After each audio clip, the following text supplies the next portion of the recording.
still in pain no matter what you try?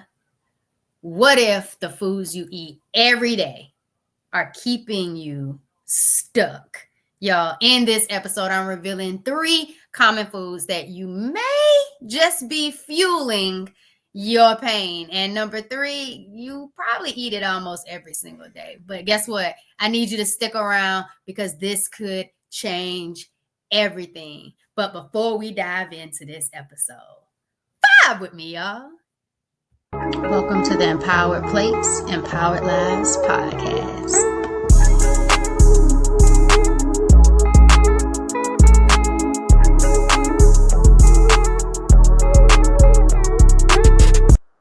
Y'all, welcome back to another episode of the Empowered Plates, Empowered Lives podcast. It's your Healthy Habits and Lifestyle Coach Jovonnie, and I am here to help you break free from pain and step into a life of energy, healing, and joy. Y'all, I'm ready for you to thrive with these vibes. But guess what? I know what it's like to wake up feeling absolutely exhausted before the day even starts, to deal with pelvic pain, low back pain, painful bowel movements that pretty much steal your focus, your energy, and to be honest, your happiness. And worst of all, to feel like you're doing everything right, but it's still not getting you the relief you deserve. So I remember the frustration of thinking I was eating healthy. Okay. I had already started taking out meat out of my diet. Okay. And it was mostly pescatarian, seafood at the beginning, because it takes time to truly shift and change your relationship with food, let alone your lifestyle, when you're really navigating and figuring out like, how do I help myself heal? How do I lead myself in a place where I'm not in pain, I'm not fatigued, I feel vibrant, I have good energy. I don't want to be my own problem. I want to help me solve my problem. And so I thought I was doing something good by not eating a lot of red meat, chicken, turkey, just a lot of other things that made me feel heavy, that I wasn't getting a lot of nutritional value from. And so with that pescatarian lifestyle, it wasn't enough. And so soon I fast forward to March 2020, and I was diagnosed with stage 4 endometriosis, PCOS, polycystic ovary syndrome, adenomyosis. They found 2 small fibroids at the time of my surgery. And I was just like, I thought I was okay. I thought what I was eating was all right. And it wasn't until I got even more intentional after those chronic conditions and realizing that my body was in a huge state of inflammation, I said, you know what do I need to do? Because surgery didn't feel good afterwards. I did not want to choose the path of birth control. And so I wanted food to be a part of my healing journey because I love food. I'm a foodie. And so it wasn't until I started learning how certain foods fueled inflammation, or it could decrease inflammation. And so I really started making that shift for myself, because once I did that, everything pretty much changed. So I want to share with you 3 foods that you should avoid if you're struggling with chronic pain, bloating, and inflammation. And I really want you to start seeing how these changes can start helping you feel better. And I just want you to be able to document it, take a food journal, and really figure out what foods cause you to get bloated, cause you to be in more pain. And I think you're going to start seeing results faster than you imagine. And I don't think I know. And because one of my coaching clients did the same exact thing, but I don't want to get too into it. I'm going to let you know which one to avoid that was very beneficial for her and for me. But why foods might be keeping you in pain? Let's just kind of start there before we even get into the 3 foods and why it all matters. So many of the foods that we eat today, especially the ones marketed as healthy, are filled with ingredients that trigger inflammation, gut issues, or hormonal imbalances. And when your body is inflamed, it's like a fire inside of you that keeps pain levels high, but your energy levels low, and your healing is just stuck. It's stagnant. And so if you've ever been feeling bloated, achy, sluggish, or struggling with period pain, migraines, or joint stiffness, what you're eating could just be that missing piece to the puzzle of healing and relief. And so let's just go ahead and get right into it. 3 foods you must avoid if you want to reduce pain and start feeling better. Number 1 is the dairy products, y'all. The milk, the cheese, the yogurt. And I know some of y'all are like, Healthy Habits and Lifestyle Coach Jovonnie, I don't really think it's my dairy.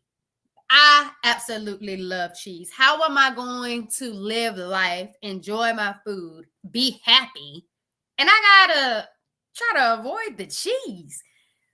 Trust me, I get it. I grew up eating dairy like it was the best thing on my plate. I mean, I would take the cheese straight out of the bag and put it straight in my mouth. It didn't even need anything else to go with it. Olive Garden, crank that cheese grater up. Just leave the grater at the table because I just need cheese and then a little bit of the pasta. You know what I'm saying? Like, I absolutely love cheese. But here's what you might not realize. Dairy contains proteins like casein and whey, which can trigger inflammation, disrupt digestion, and even increase period pain and bloating. Y'all, if you have conditions like polycystic ovary syndrome, endometriosis, adenomyosis, fibroids, or any type of chronic pain, dairy could be making things worse, absolutely worse. Even sometimes when I'm talking to some of my female students and they are having horrible pain, just so uncomfortable, they can barely sit in their desk. They want to go see the nurse. The nurse can't do anything but give them a heating pad. They want to go home, but they can't go home. And I asked them, what did they eat the day before? What did you even have for breakfast today at school? And more than likely, it's going to have some form of dairy in that meal. And I just hate it for them because I know that dairy could definitely help reduce the pain. Doesn't make the pain go totally away, but it can reduce it. And if your pain is high, letting it drop down low. If most of your days are filled with pain and you can go with only a few days with pain, I choose the few days. And I know a whole bunch of other people that also has pelvic pain, low back pain, living in pain that mostly they don't even know what life looks like or feels like without the pain, would take some reduction in that pain. So what do you do instead? Try some plant-based swaps like almond or oat milk, dairy-free yogurts, cashew-based cheese. Like, your body and your gut will thank you, but it's a journey. Everything that you try that's an alternative base is not going to taste good. Believe me, I know that. That's why I'm your Healthy Habits and Lifestyle Coach. I've already started going through this journey. I've been on this journey for years. I've also helped other people with making alternatives because I want them to still enjoy food. I want them to have a healthy relationship with food. I want their food to help them heal while also having great food experiences. And there's so many different options that you could try that are dairy-free, that are still enjoyable and delicious. And most importantly, help you not be in pain after you eat it. And one of my coaching clients, she was already vegetarian. She took out the dairy, amped up on the juices in the smoothies. And when I tell you, someone who lived on over-the-counter pain medicine, now not even needing the pain medicine, absolutely seeing a quality of life improve in just a matter of months, that's absolutely amazing. And lost pounds that wasn't even trying to lose weight. Getting at a healthier weight management is absolutely phenomenal. But y'all, number 2, refined sugars and artificial sweeteners. Y'all, this one is sneaky because we know candy and soda are full of sugar. But did you know that even healthy foods like yogurt, granola, bars, salad dressings are like loaded with hidden sugar. And not all sugar is created equal. Not all of them are made the same way, but sugars causes blood sugar spikes, hormonal imbalances, and inflammation, which can worsen everything from joint pain to period cramps. And let's not forget about the artificial sweeteners like aspartame and sucralose, which mess up your gut bacteria and can trigger bloating and headaches. Like looking 3-4 months pregnant and all you did was eat something that had this artificial sweetener or sugar in it, and having this vibrating headache that you can't shake because you ate something that had this artificial sugar or this processed sugar in it. But let me tell you the solution: choose natural sweeteners like honey, your local unfiltered organic honey, or maybe maple syrup or dates when you need just a touch of sweetness. And always check the ingredient labels for hidden sugars. Like, take your time looking at what you're about to put into your body, because you can't see inside of your body, but you can see what you're about to put into your body. And so be empowered with that decision when you are choosing your foods. And then, y'all, number 3, here we go: the seed oils, canola, soybean, corn oil, vegetable oil. Y'all, this one, you probably eat it every single day without even realizing. Why? Because seed oils like canola oil, soybean, vegetable oil, they're in everything: processed food, salad dressings, restaurant meals, and even so-called healthy snacks. If you're not checking that label, it will possibly surprise the fact that you are consuming it, even if you didn't think it was in there. But why are they so bad? Healthy Habits and Lifestyle Coach Jovonnie, why are these seed oils so bad? They are bad because they are high in omega-6 fatty acids, which cost you a great deal of chronic inflammation in the body. Okay, over time, this can lead to joint pain, gut issues, hormonal imbalances. But like, you're probably saying, well, what I'm supposed to use instead? Stick to the healthy fats like avocado oil, olive oil, coconut oil. If you need a oil within whatever it is that you want to consume, choose those. Like, they support your body instead of working against it. But again, this is all about the direction you want to take in regards to your health choices and your food choices. And I say that because as a healthy habits and lifestyle coach, my approach is to not make sure you eat like me, but eat like who you want to be and become, and make those empowered decisions based on the lifestyle that works for your body. All our bodies don't work the same. And so what I want to do is give you the excitement, the support, the guidance to start choosing different foods and see if it allows your body to get the relief that it deserves from the pain, to see if it helps you regulate your menstrual cycles or even just balance out your hormones. The goal is for you to get energetic and not always be tired and croak over in pain, having gut issues. I want you to be relieved of these types of symptoms. And a lot of times it's within your food that causes you to still be stuck in pain or stagnant in your healing journey. And so I really want to support you and help you and guide you with that. So if you are looking for that support or that guidance, click the link in the show notes for the empowerment call, and let's vibe. Let me help you with that guidance. So here we go. You have the power to feel better. I know that making changes can feel overwhelming. I've been there when I first was like, oh my goodness, I can't have dairy.